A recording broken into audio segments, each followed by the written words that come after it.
Hi guys. இலக்கிய செயல்ல அடுத்து என்ன நடக்கலாம்? இலக்கியாவ பொறுத்தவரைக்கும் அவங்க ரொம்ப பாவம் தாங்க. ஏன்னா ஒரு பக்கம் கௌதம காப்பாத்தியாச்சு. இப்ப கார்த்திய காப்பாத்துறதுக்கு ரொம்ப கஷ்டப்பட்டுட்டு இருக்காங்க இலக்கியா. ஏன்னா ஒரு பக்கம் ஜானகி ரொம்ப ஃபீல் பண்றாங்க. கார்த்தி பாவம். கார்த்திக்கு ஒண்ணுமே தெரியாது. கார்த்தி ஒரு அப்பாவிம்மா. அவன பொறுத்தவரைக்கும் அவன் சொந்தமா எதையும் யோசிக்கவே மாட்டான். அவன் யார் என்ன சொல்றாங்களோ அதுதான் சரி. அதுதான் கரெக்ட்ன்னு நெனச்சுக்கிட்டு அத அப்படியே நம்பிடுவான்மா. அதுதான் அவன்ட்ட இருக்கிற ஒரே கெட்ட பழக்கம். அததான் அந்த அஞ்சலி, எஸ்எஸ்கே, தாட்சாயணிலாம் பயன்படுத்திக்கிறாங்க. அதனால எப்படியாச்சும் அந்த கார்த்திய அந்த எஸ்எஸ்கே கிட்டேருந்து காப்பாத்துமா. அந்த எஸ்எஸ்கே ரொம்ப மோசமானவன்னு உனக்கே தெரியும் இலக்கியா. அவன் மட்டும் கார்த்தி கார்த்திக்கு எஸ்எஸ்கே பத்தின உண்மையான முகம் தெரிஞ்சு, கார்த்தி அவன்ட்ட சண்டை போட்டான்னா, கண்டிப்பா அவன் நம்ம கார்த்திய என்ன வேணாலும் பண்றதுக்கு யோசிக்க மாட்டான்மா. அதுக்குள்ள எப்படியாச்சும் அவன மீட்டு என்கிட்ட கொண்டு வந்து சேரும்மா. நீ என்கிட்ட என்ன சொன்ன? கௌதம், கார்த்தி 2 பேரையும் கொண்டு வந்து உங்கள்ட்ட ஒப்படைப்பேன்னு சொன்னல்ல. ஆனா நீ சொன்ன மாரி கௌதம கொண்டு வந்து ஒப்படைச்சுட்ட. ஆனா கார்த்தி இன்னும் ஒப்படைக்கல இலக்கியா. எப்ப இலக்கியா கார்த்திய கொண்டு வருவ என்ட்ட? சொல்லு இலக்கியா. ஐயோ! அத்த, எனக்கு மட்டும் என்ன கார்த்திய கொண்டு வரக்கூடாதுன்னு ஆசையா என்ன? நானும் என்னென்னமோ பண்ணி பார்க்குறேன் அத்த. ஆனா அந்த எஸ்எஸ்கே உடைய நல்ல நேரமா என்னன்னு தெரியல. அந்த எஸ்எஸ்கே எல்லாத்துலயுமே தப்பிச்சுடுறான் அத்த. இலக்கியா, நீயே இப்படி சொன்னா, அப்புறம் நான் யார்ட்டம்மா போ முடியும்? யார்ட்ட போ முடியும்? அப்படின்னு ஜானு அழுகுறாங்க. இலக்கியா உடனே, "அத்த, இங்க பாருங்க அத்த. ஏன் அத்த அழுகுறீங்க? ப்ளீஸ் அத்த, அழுகாதீங்க. நான் உங்கள்ட்ட சொல்லியிருக்கேன்ல. கார்த்தி, கௌதம் 2 பேருமே இந்த வீட்ல கொண்டு வருவேன். பழைய மாரி 2 பேரையும் ஒத்துமையா இருக்க வைப்பேன். நாம பழைய மாரி ஒண்ணா ஒத்துமையா ஒரே வீட்ல இருக்கலாம்னு சொல்லியிருக்கேன்ல அத்த. அப்படி இருக்கும்போது எப்படி அத்த செய்யாம விட்டுருவேன்? என் மேல உங்களுக்கு நம்பிக்கை இருக்குல்ல? கண்டிப்பா செய்வேன் அத்த." "இலக்கியா, நம்பிக்கை இருக்கும்மா. ஆனா அதுக்காக கார்த்தி நீ கொண்டு வர மாரி தெரியலையேம்மா." "இல்ல அத்த. நேத்து கூட ஒரு விஷயம் பண்ணோம் நானும் கௌதமும் சேர்ந்து. ஆனா கடைசில அது நமக்கு கொஞ்சம் ஏமாற்றமா தான் போச்சு. நானும் என்னென்னமோ பண்ணி பார்க்குறேன் அத்த. என்ன ட்ரை பண்ணாலும் சரி, அந்த எஸ்எஸ்கே மட்டும் நான் வைக்கிற வலையில சிக்கவே மாட்றான். அவனுடைய நல்ல நேரமா? இல்ல நம்மளுடைய கெட்ட நேரமான்னு தெரியல. ஆனா கடவுள் சொல்லுவார்ல அத்த, கெட்டவங்களுக்கு அதிகமா வாய்ப்பு குடுப்பாங்க. எதுக்காக தெரியுமா? அவங்க தப்பிச்சு போகணுங்கிறதுக்காக இல்ல. அட்லீஸ்ட் அப்பயாச்சும் அவங்க திருந்துவாங்க அப்படின்னு. அது மாரி தான் அத்த. அந்த எஸ்எஸ்கேவுக்கு வாய்ப்பு குடுத்துட்டு இருக்காரு கடவுள். ஆனா அது எஸ்எஸ்கே அவனுக்கு சாதகமா பயன்படுத்திட்டு மேலும் மேலும் தப்பு தான் பண்ணிட்டு இருக்கான். நீங்க வேணா பாருங்களேன். கண்டிப்பா அந்த எஸ்எஸ்கே நம்மள்ட்ட பெருசா மாட்டப் போறான். அத வச்சு நான் கார்த்திய வெளிய கொண்டு வர தான் போறேன். இங்க இலக்கியா சொல்றாங்க. உடனே ஜானு, எப்படியோ இலக்கியா, அது மாரி நடந்து கார்த்தி மட்டும் இந்த வீட்டு வந்துட்டானா, எனக்கு அதுவே போதுமா அப்படின்னு நம்ப ஜானு சொல்றாங்க. அப்பதான் இலக்கியாவுடைய அம்மா கால் பண்றாங்க இலக்கியாவுக்கு. "அத்த ஒரு நிமிஷம் இருங்க அத்த." "அம்மா சொல்லும்மா, என்னம்மா பண்ற? நல்லா இருக்கியா? எங்கம்மா இருக்க?" "இலக்கியா, அந்த அஞ்சலி இப்போ வீட்டுக்கு வந்தாம்மா." "வீட்டுக்கு வந்தாளா? ஏன்? என்ன சொன்னா வந்து?" "என்ட்ட ஒண்ணும் சொல்லம்மா. அவ வந்து நான் இருக்கிறது தெரியாம அவங்க அம்மாகிட்ட பேசிட்டு இருக்கா. இது மாரி எப்படியாவது இன்னும் 1 வாரம் தான்.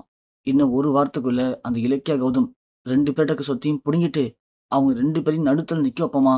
முடிஞ்சா பழைய மாரி அந்த இலக்கியா திரும்பவும் நம்ம வீட்ல வந்து, நான் கொஞ்சம் இங்க தங்கிக்கிறேன் அப்படின்னு நம்பள்ட்டயே அவ கேட்பாம்மா. கேட்கிற அளவுக்கு நான் பண்ண போறேன்ம்மா.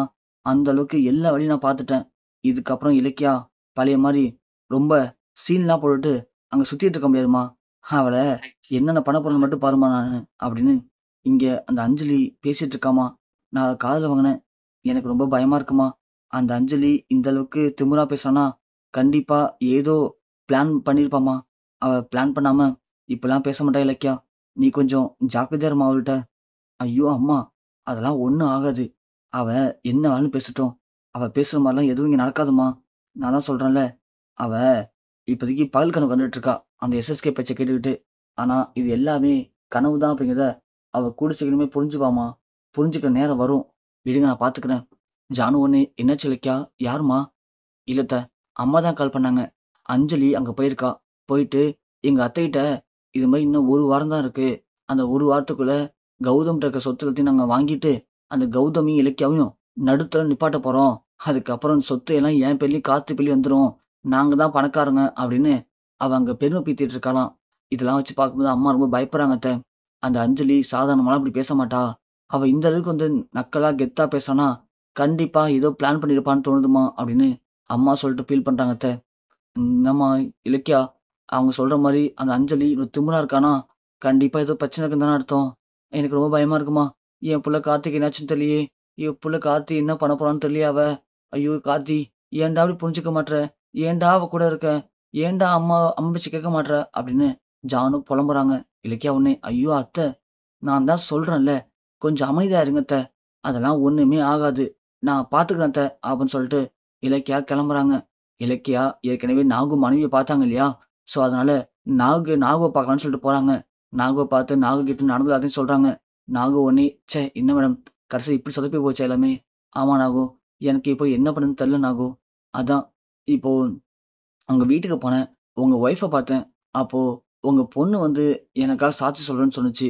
ஆனா உங்க பொண்ணுக்கு தான் இன்னும் 18 வயசு ஆகலையே! இப்ப வந்து சாட்சி சொன்னா அந்த சாட்சி செல்லுபடி ஆவாது. வேற ஏதாவது வழி இருக்கா நாகு? கேட்கன்னு தப்பா நெனச்சுக்காதீங்க. நான் உங்களையே சும்மா சும்மா தொல்ல பண்ணிட்டு இருக்கேன். ஏன்னா, எனக்கு அந்த எஸ்எஸ்கேவ எப்படியாவது ஜெயிலுக்கு அனுப்பியே ஆகணும்.